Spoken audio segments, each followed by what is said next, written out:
नमस्कार। अपने आप को जीतना सीखिए। अपने आप को पहचानिए कि मैं कौन हूँ। अगर जो आपके अपने आप को जीतने की कला आ गई तो समझिए कि आपने दुनिया को जीत लिया है। तो साथियों, इसके बारे में आपके बीच में प्रस्तुत करने से पहले हम आपसे एक निवेदन करते हैं कि हमारे चैनल को सब्सक्राइब करें, लाइक करें, शेयर और कमेंट करें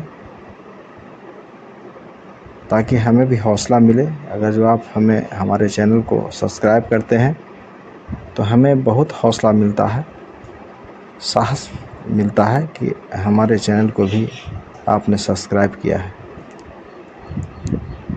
अपने को जीतने वाला व्यक्ति उस व्यक्ति से श्रेष्ठ है जो जीवन में लाखों लोगों को जीतता है। अपने को जीतने वाला जितेंद्रिय है, महावीर है, महान है, श्रेष्ठ है। स्वयं को जीतने वाला ही अरहत बुद्ध कहलाता है। ऐसा व्यक्ति संपूर्ण मानवता का कल्याण मित्र होता है। एक व्यक्ति धोखे से, साजिश से या कमज़ोर को अपने बल से, लाखों संख्या की प्रजा से, शासक अपने डर से जीतने के बावजूद बड़ी जीत नहीं मानते, क्योंकि अगली बार वह दुश्मन से हार भी सकता है। हर जीत के पीछे हार है, हर सफलता के पीछे विफलता है, हर सुख के पीछे दुख छिपा हुआ है। दूसरे लोगों पर अधिकार करना जीत नहीं है। जो अपने मन इंद्रियों पर जीत हासिल करता है वह सफल व्यक्ति है, वही सफल जीवन है। इसलिए बाहरी जीत की बजाय स्वयं को जीतना सुखदायी है। अपने राग, द्वेष, मोह, क्रोध आदि शत्रुताओं से संग्राम कर जीतना सच्ची और बड़ी जीत है। बाहरी शत्रु तो हमारे द्वारा युद्ध न करने पर भी स्वयं मर जाएगा, उसे मारने की क्या ज़रूरत है। असली योद्धा और विजेता तो वह है जो उन विकारों को नष्ट करे, तृष्णा का नाश करे, जिसके द्वारा इस दुख के भव चक्र में बार बार आना पड़ता है। अनजनों को जीतने की अपेक्षा अपने आप को जीतना ही श्रेष्ठ है। स्वयं को जीतने वाला अपने आप को स्वयं रखता है। जिसने स्वयं को दांत बना लिया है, अर्थात अपना दमन करने वाला मनुष्य श्रेष्ठ है। बुद्ध की शिक्षाओं में दमन का अर्थ है संयम कर शांत हो जाना। मन की चंचल प्रवृत्ति, इच्छाएं, वासनाएं शांत हो जाना, दांत हो जाना। फिर मन भोगों की ओर भटकता नहीं, भागता नहीं है। युद्ध के काल में दमन का अर्थ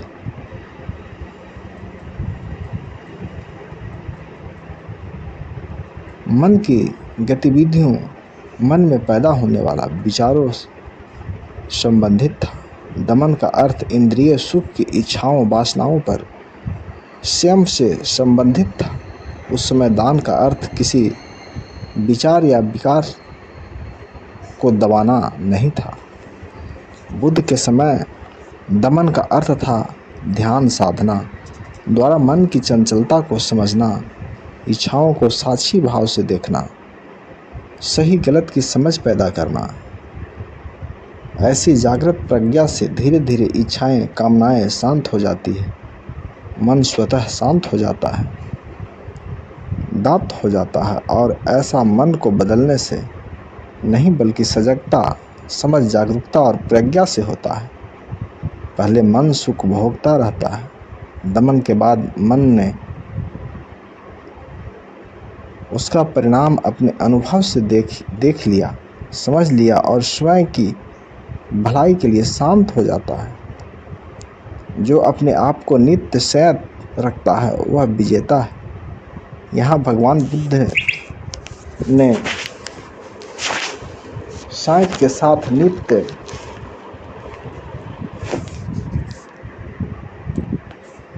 पर जोर दिया है।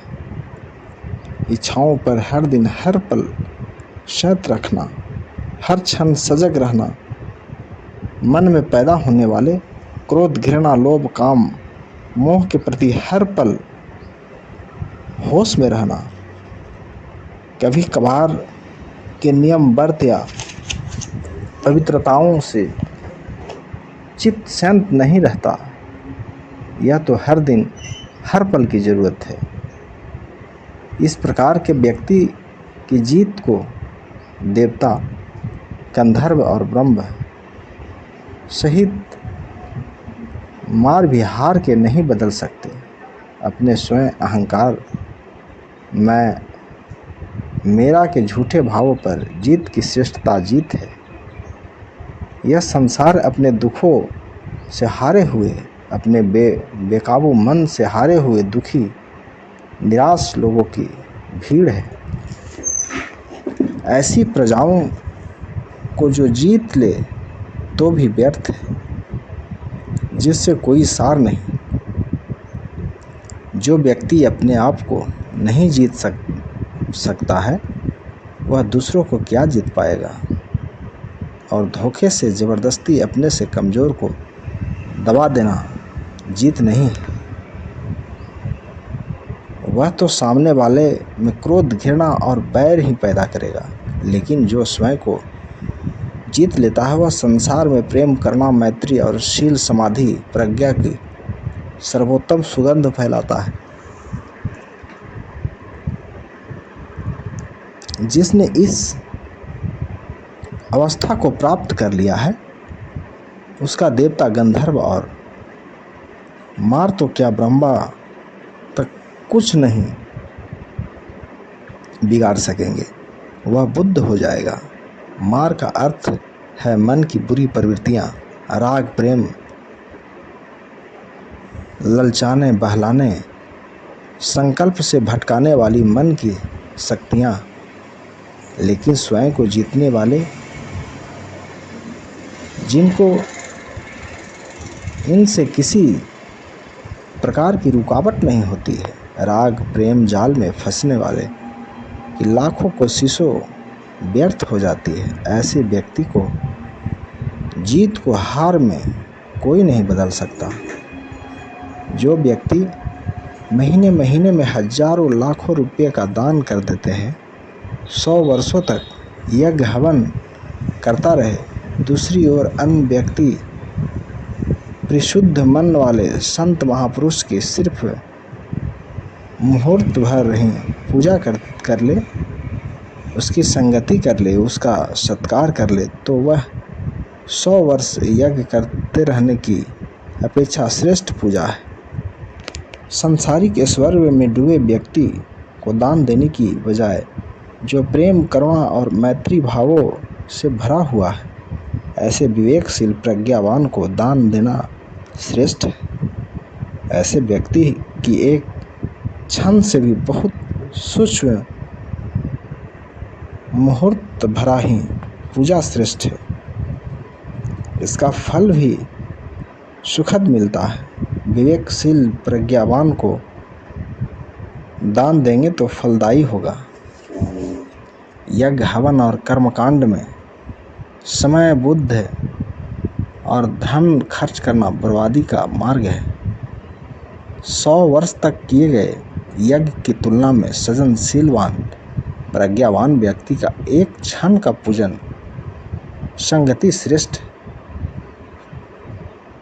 यज्ञ हवन जैसा कर्मकांड वैज्ञानिक और अंधविश्वास है। मेहनतकश किसानों द्वारा पैदा की गई बहुमूल्य लकड़ी, घी, दूध, फल आदि खाद्य पदार्थों को यज्ञ हवन के नाम पर बड़ी मात्रा में आग में जला देना नासमझी और अज्ञानता है। मुहूर्तार्थ भर समय एक पल का भी बहुत छोटा अंश होता है। इतने कम समय तक भी सज्जनों की संगति और उसकी पूजा श्रेष्ठ है। जो कोई व्यक्ति 100 वर्षों तक वन में रहकर अग्निहोत्र करे, अग्नि में यज्ञ हवन करे, महीनों तक हवन अग्नि का जलाए रखने का कर्मकांड करे, तो वह उस 100 वर्ष के यज्ञ हवन से श्रेष्ठ पूजा है। किसी शुद्ध मन वाले संत भावनार्थ व्यक्ति की मुहूर्त भर, क्षण भर की पूजा करना, उससे सिखा समझना, जीवन छोटी बड़ी यज्ञ वेदी पर होने वाले हवन में बहुमूल्य वनस्पति और पौष्टिक खाद्य चीज़ों को जलाया जाता था। बेजुबान पशुओं को बलि दी जाती थी। काल्पनिक शक्तियों को प्रसन्नता करने के लिए और अपनी महत्वाकांक्षाओं की मन्नतों को पूर्ति करने के लिए यज्ञ हवन किए जाते थे। अश्वमेघ, गोमेघ और यहाँ तक कि नरमेघ यज्ञ भी किए जाते थे। सदियों से ऐसी होती आ रही। तथागत ने अपने कर्मकांडों का भारी विरोध किया, क्योंकि ऐसे यज्ञों में बहुमूल्य चीज़ों की जलाया जाता था। कृषि एवं पशु आधारित ग्रामीण अर्थव्यवस्था की रीढ़ माने जाने वाली पशुधन भी यज्ञों में बलि दी जाती थी।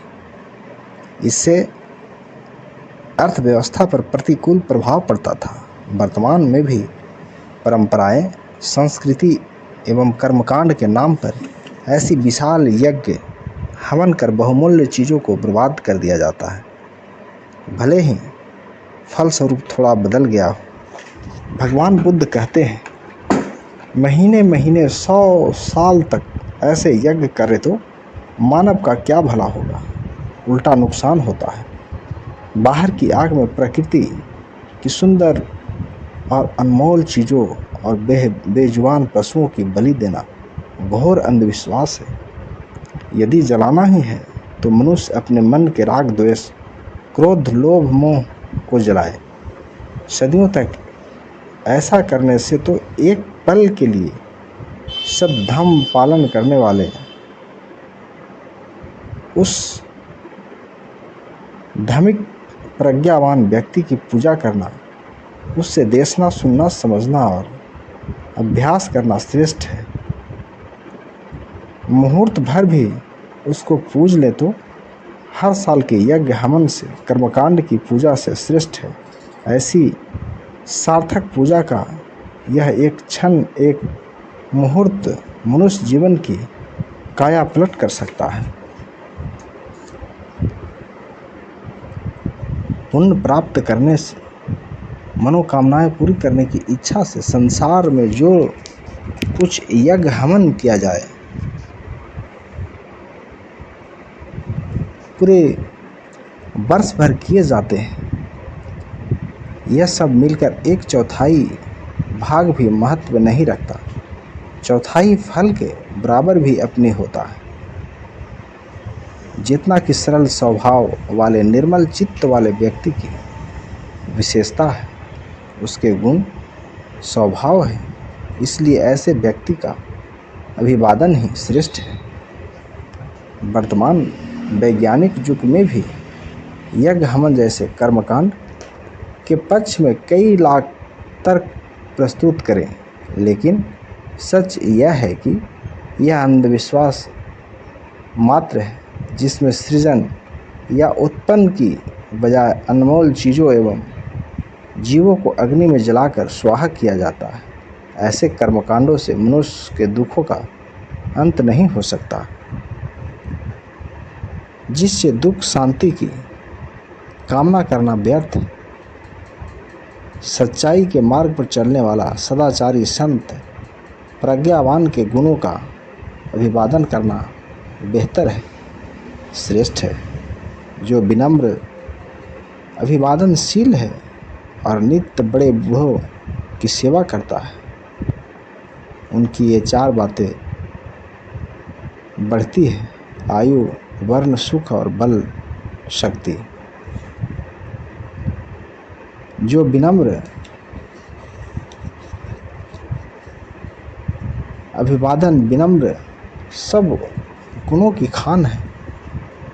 यह व्यक्ति का महान गुण है, अमूल्य आभूषण है। अभिनंदन, प्रसन्नता से स्वागत करना, श्रद्धा से नमस्कार करना, विनम्रता व्यक्ति का बहुमूल्य भाव है। जो विनम्र है, बड़े बूढ़ों का आदर सम्मान करता है, सेवा करता है, उनकी उम्र, वर्ण, सुख और शक्ति बढ़ती है।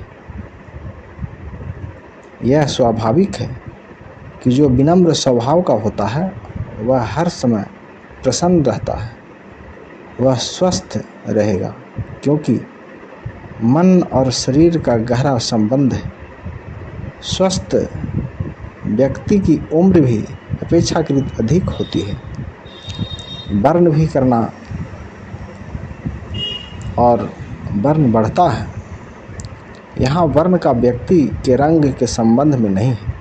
विनम्र, प्रसन्न और स्वभाव स्वस्थ व्यक्ति के चेहरे के ओजस्वी तेज से हर समय सद्गुणों की चमक रहती है। जो विनम्र है और बुजुर्गों की सेवा करता है, उसके जीवन में सुख, शांति, समृद्धि बढ़ती है। जो दुराचारी और चित्त की एकाग्रता से रहित है, चंचल चित्त का है, उसके 100 साल के जीवन से उस व्यक्ति का एक दिन का जीवन श्रेष्ठ है।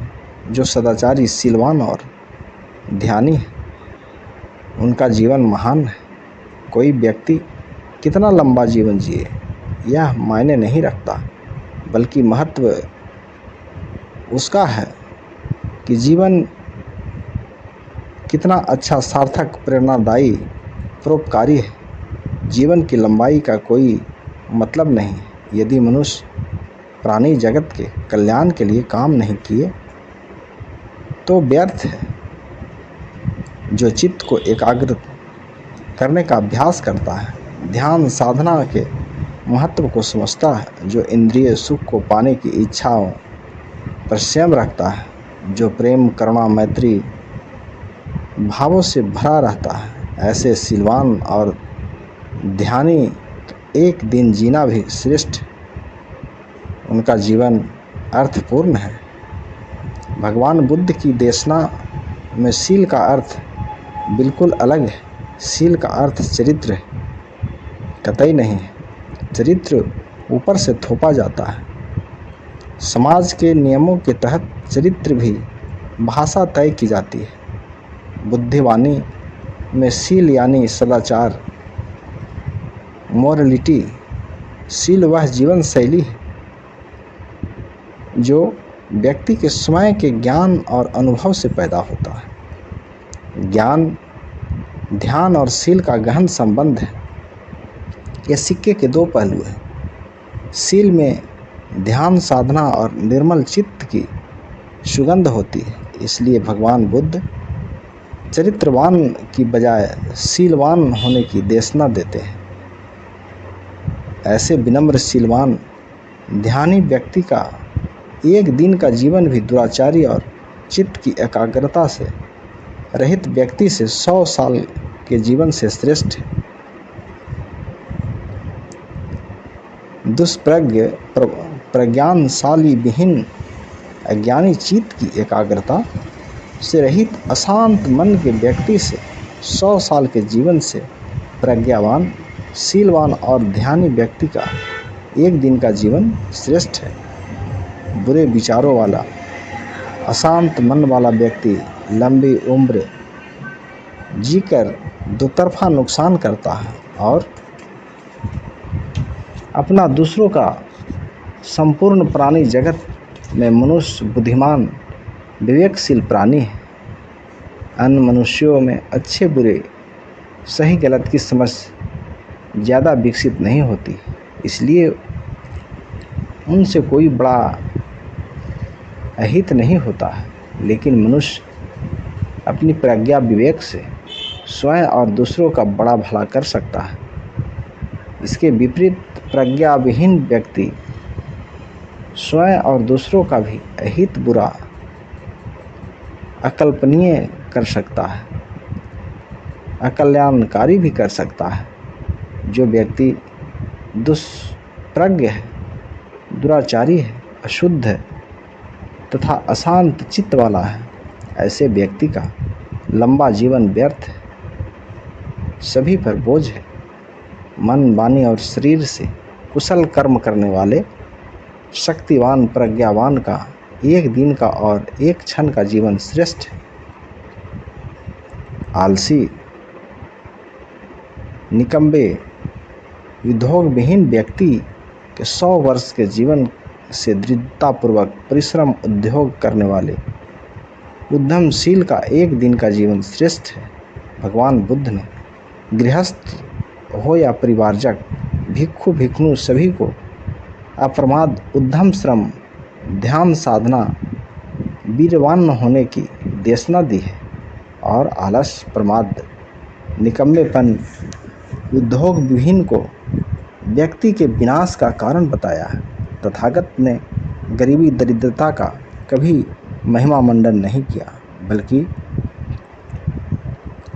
इनसे उबरने के लिए निरंतर प्रयास करने की शिक्षा दी।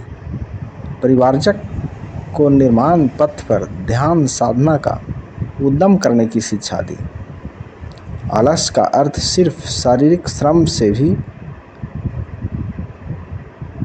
जी चुराने से नहीं है, बल्कि दुर्लभ मनुष्य जीवन की मन, बुद्धि, शरीर की हर क्षमता का उपयोग नहीं करने से है। आलस का अभिप्राय है मन, वाणी और शरीर की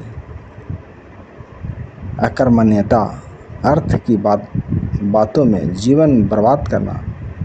आलस का अर्थ स्वयं को हीन, कमज़ोर, अयोग्य, अक्षम समझकर निराशा और लापरवाही में जीवन व्यतीत करना। धर्म को न समझकर अधर्म के मार्ग पर जीवन नष्ट करना आलस्य है। मनुष्य जीवन एक अवसर है कि हम कुशल कर्मों से जीवन को सार्थक बनाएं, हर क्षण अपनी हर क्षमता का सदुपयोग करें। आलस, प्रमाद, असावधानी की त्याग कर स्वयं और दूसरों के कल्याण के लिए जीवन जिए। दुर्लभ मनुष्य जीवन को आलसी उद्यमी होकर यूं ही धुएं में उड़ाकर 100 साल जीने की अपेक्षा दृढ़ उद्यमशील ज्ञानी ध्यानी का एक दिन जीना भी श्रेष्ठ है। बुद्ध पुरुषों का तो एक क्षण भी जी लेना, उनकी एक क्षण की संगति भी श्रेष्ठ है। संसार में जो मनुष्य संसार के उदय व्यय यानी उत्पत्ति और विनाश को नहीं जानते, नहीं देखते, उसके 100 साल जीने की अपेक्षा उदय व्यय का दर्शन करने वाले, उत्पत्ति भंग को जानने वाले, संसार की अनित्यता, क्षण भंगुरता की अनुभूति करने वाले एक दिन की जीना भी श्रेष्ठ है। संसार में अधिकतर लोग व्यर्थ की बातों में समय गंवाकर सांसारिक सुखों को ही जीवन का सार समझकर मनुष्य जीवन का महत्व जीने बिना ही भटकते रहते हैं। उनका न कोई मार्ग, न कोई दिशा और न ही कोई समझ होती है। व्यक्ति कहाँ से आया है और कहाँ जाएगा, इसकी कोई खबर नहीं है। उन्हें अपने जीवन के उद्देश्य को कोई चिंतन मनन नहीं है। संसार के प्रति आसक्ति के कारण मनुष्य दुखों से छुटकारा नहीं पाता।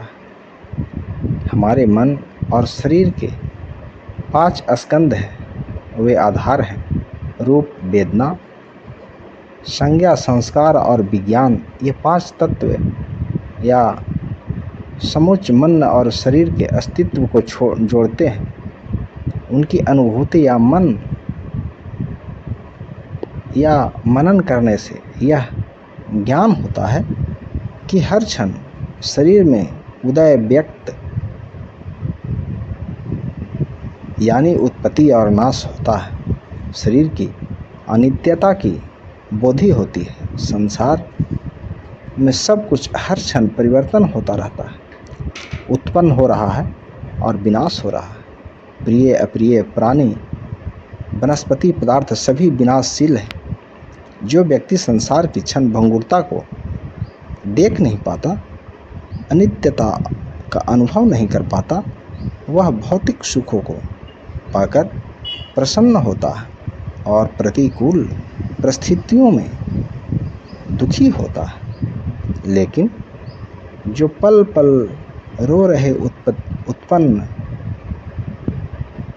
और विनाश को समता भाव से यथार्थभूत देखता है, सांसारिक चीज़ों की उत्पत्ति और विनाश की प्रकृति से स्वभाव का दर्शन करता है, मनन करता है, वह दुख को मुक्त हो जाता है। उस प्रज्ञावान का एक दिन का जीवन महान है। वह जानता है कि संसार में उसका कुछ भी नहीं, संसार की कोई चीज़ साथ नहीं जाएगी। फिर वह संसार में अनासक्त निर्लिप्त होकर जीवन जीता है। अतः राग द्वेष मोह में अकंठ डूबे हुए व्यक्ति के 100 साल जीने की अपेक्षा इन विकारों से मुक्त का एक ही जीवन श्रेष्ठ है। अमृत पद यानी निर्माण का दर्शन किए बिना 100 साल जीने की तुलना में अमृत पद का दर्शन करने वाले व्यक्ति एक दिन जीना ही श्रेष्ठ जीना है। अमृत का स्थान निर्वाण है। अमृत पद निर्माण है। संसार में हर प्राणी दीपक की लौ की तरह उत्पन्न होते हैं और नष्ट हो जाते हैं। केवल निर्माण ही ऐसा पद है जिसका नाश नहीं होता। जब मन संसार के मोह को छोड़कर अनासक्त होकर अंतर्मुखी हो जाता है और स्वयं को देखता है, जानता है, तब अमृत पद की अनुभूति होती है। लेकिन जो व्यक्ति इस दशा को नहीं पाता, निर्माण को नहीं देखता, उसका अनुभव नहीं कर सकता, तो उसका 100 साल जीना व्यर्थ है। उसकी अपेक्षा अमृत पद निर्माण को देखने वाला एक दिन जीना श्रेष्ठ है, क्योंकि वह संसार को, अनित्यता को देखकर राग द्वेष मोह से मुक्ति होकर निर्माण पद के परम सुख को प्राप्त कर जाता है। अतः ऐसे प्रज्ञावान का एक दिन जीना महान है, सार्थक है। जो उत्तम धर्म को नहीं देखता, अर्थात उत्तम धर्म का दर्शन किए बिना ही 100 साल जीने की अपेक्षा धर्म का दर्शन करने वाला व्यक्ति का एक दिन जीना श्रेष्ठ है। उत्तम धर्म क्या है? उत्तम धर्म का अर्थ है संसार के दुख, अनित्य और अनात्म देखकर वैराग, अनासक्ति के भाव पैदा कर शील, समाधि और प्रज्ञा अर्थ अष्टांगिक मार्ग का पालन करना, निर्माण पथ पर चलना उत्तम धर्म है। उत्तम धर्म का अर्थ है जन्म लेकर शरीर को दुख रूपी समझना। इसके कारण जो इंद्रिय विषय के प्रति राग है उसे समझना, विषय भोगों को छोड़ना, मन और इंद्रिय सुखों को पाने की इच्छाओं का संयम करना, शील सदाचार का जीवन जीना, धर्म को परम सुख, परम शांति, परम आनंद अवस्था में जलाना, मनुष्य का यही सार्थक जीवन है। उत्तम धर्म वह है जो स्वयं को अनुभव से, तर्क, विवेक, बुद्धि की कसौटी पर कसकर प्रज्ञा के बल पर पाया जा सकता है। यह शास्त्रों, कर्मकांडों से नहीं सीखा जा सकता। उत्तम धर्म व्यक्ति के जीवन में जिया जा सकता है। उत्तम धर्म अच्छे आचरण में झलकता है। जो उत्तम धर्म को देखता है उसकी कथनी और करनी में फर्क नहीं होता। तथागत बुद्ध भली भांति उपदिष्ट धर्म को ही उत्तम धर्म मानते हैं। बुद्ध का धर्म ही सद्धर्म है, उत्तम धर्म है। अपने अनुभव के उत्तम धर्म का एक क्षण का जीवन भी 100 साल के जीवन से बेहतर है। धम्म पद के 9 में तो साथियों, ये आपके बीच में ये प्रस्तुति युद्ध से लाखों को जीतने से बेहतर है अपने आप को, स्वयं को जीतना। अपने मन पर अगर जो आप काबू पा लिए, अपने आप पर काबू पा लिए, तो संसार का हर वो एक सुख, हर वो एक प्राणी आपको अपना लगेगा। तो शुक्रिया, आपने हमें सुना, इस वीडियो को सुने। उम्मीद है कि आपको अच्छा लगेगा, आपका जीवन का मार्गदर्शन बनेगा। तो आपसे एक हाथ जोड़कर निवेदन है कि हमारे चैनल को सब्सक्राइब करें, लाइक करें और कमेंट ज़रूर करें। शुक्रिया। नमो बुद्धाय।